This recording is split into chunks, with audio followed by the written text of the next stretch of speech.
ఒక్కసారి క్రైస్తవ ధర్మం ప్రకారంగా భార్యగా భర్తగా జతపరచబడిన తరువాత, ఒక్కసారి జత అయిన తరువాత ఏ కారణము చేత కూడా విడిచిపెట్టకూడదు. మరి వ్యభిచారం కారణం చేత విడిచిపెట్టొచ్చు అని అంటే నేను అదే చెప్తున్నా. అన్యులకి ఈయన మార్కు గారు చెబుతూ ఆయన ఏం చెప్తున్నాడంటే అసలు ఆ వ్యభిచార కారణాన్ని తీసిపడేసి ఆయన ఏం చెప్తున్నాడు, జతపరిచిన దాన్ని వేరుపరచకూడదు. ఏ కారణం చేత కూడా అసలు మీరు విడిచిపెట్టాలన్న ఆలోచన మీ మైండ్లోకి రానివ్వకండి.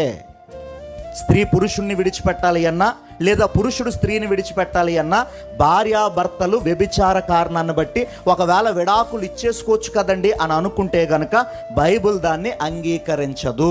ఎందుకు అనంటే అది దేవుని చిత్తము కాదు. అన్యులైన రోమీలకి చెబుతూ మార్కు గారు ఏం చెప్తున్నాడనంటే అసలు ఆ ఆలోచన తీసిపడేస్తాడు. ఎందుకనంటే రోమా పాఠకులకి అది అనవసరమైన విషయం, అది యోధా పాఠకులకి అది అవసరమైన విషయం. ఎందుకనంటే ఆల్రెడీ ధర్మశాస్త్రంలో ఆ సెక్షన్ ఉంది.